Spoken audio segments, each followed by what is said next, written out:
બેન અમારી પાસે કાલે બપોરના સમયમાં આવી હતી અને બેન અને બંને નાના નાના દીકરાને લઈને અને એ બેન જે છે એ આને ઘરવાળા સાથે એ લોકો સુસાઇડ સુધી કરવાનો વિચાર કરતા હતા. પછી એ લોકો મીડિયામાં અને તમામ જગ્યા જોઈને અને અમારી પાસે આવ્યા. કાલે લગભગ 12 થી 1 વાગ્યાના આસપાસ અમારી પાસે આવ્યા અને કાલે સાંજે 6 વાગ્યા સુધી અમે બેન કોઈ પાસેથી એ લોકો 3 લાખ રૂપિયા વ્યાજ પેટે લીધા હતા અને 3 લાખના એ લોકો 18 લાખ રૂપિયા ભરી દીધા અને બેનનો લગભગ 40 તોલા અને આસપાસનો સોનો, જે લગભગ 50 થી 51 લાખનો જે સોનો હતો એ ગીરવી મૂકી દીધો હતો. તો એ લોકો સોનો લઈને ભાગી ગયા. બેનનો સોનો પરત નથી આપતા અને બેન પાસેથી 51 લાખ રૂપિયા એ લોકો 18 લાખ રૂપિયા એ લોકો લઈ લીધા અને અત્યારે હેરાન કરીને અને બધો સોનો પચાવવા માંગતા હતા અને બીજા 15 થી 20 લાખ રૂપિયા એ લોકો માંગતા હતા. તો એ કાલે અમારી પાસે આવ્યા.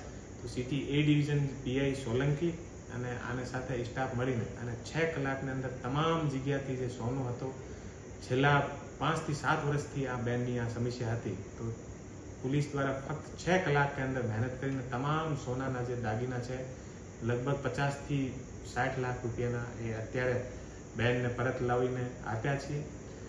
સુરેન્દ્રનગર પોલીસ દ્વારા છેલ્લા 1 અઠવાડિયાની અંદર ચોથો એવો કિસ્સો છે જે મેં એવી રીતે વ્યાજ વટાથી પરિવારને મુક્તિ અપાવી છે. આથી પહેલાં થાનગઢના અંદર જે સુરેન્દ્રનગર પોલીસ દ્વારા જે 2 પરિવાર હતા, ગરીબ પરિવાર હતા, વ્યાજ વટામાં ફસાઈને અને પોતાનું ઘર મૂકીને અને અહીંયાથી એને ભાગવું પડ્યું હતું. એટલા લોકોને હેરાન કર્યા. તો એ લોકો દ્વારા પોલીસ દ્વારા સંપર્ક કરવામાં આવેલ હતો. આ પછી થાનગઢ પોલીસ દ્વારા પણ આ લોકોને બંનેને પોલીસ બંદોબસ્ત આપીને ઘરે મુકાવ્યા.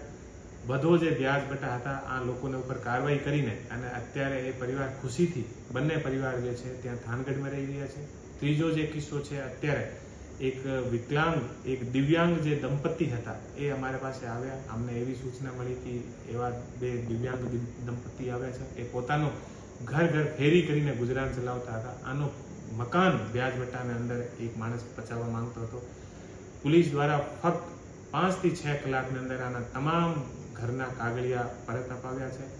અને કાલે ધ્રાંગધ્રાની અંદર સાંજે હું જ્યારે ઓફિસના સમય પૂરો કરીને ઘરે જતો હતો તો રસ્તાના અંદર મને એક ઇકો ગાડીમાં એ લોકો સામે આવ્યા અને ઉતરીને ભાગીને અમારી તરફ આવતા હતા. તો અમે આને સાંભળ્યા.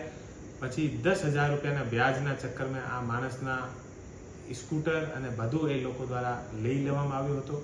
તો તુરંત અમે એસડીપીઓ ધ્રાંગધ્રાને કહીને અને ફક્ત 5 થી 7 કલાકની અંદર આનો સ્કૂટર પરત અપાવ્યો, ગુનેગારો ઉપર ગુનો દાખલ કર્યો અને આ ફેમિલીને પણ એ લોકો હતા અને સાથે પણ જે બીજા લોકો આવતા હતા એ આને ઓળખતા નથી હતા, પણ એ કીધું કે સાહેબ આ માણસ અત્યારે છેલ્લામાં કંટાળીને અને સુસાઇડ કરવાને જતો હતો, અમે આપણે પાસે લઈને આવ્યા છીએ અને 6 કલાકમાં આનો તમામ જે વસ્તુ હતી આનો અમે લોકો નિકાલ કરી દીધો.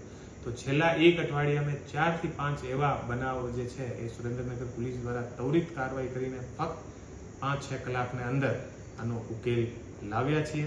અને હું તમામથી એવી અપીલ કરું છું કે કોઈ પણ રીતે વ્યાજ વટાની અંદર કોઈ પણ માણસ ફસાયેલો હોય, કોઈ પણ સુરેન્દ્રનગરમાં બીજી રીતે કોઈને હેરાન કરતા હોય, અમારી પાસે આવે અને અમે તુરંત આ માણસને સાંભળીને અને આ ઉપર અમારે ત્યાં ઝડપથી રેસ્પોન્સ મળશે અને તુરંત કાર્યવાહી થશે.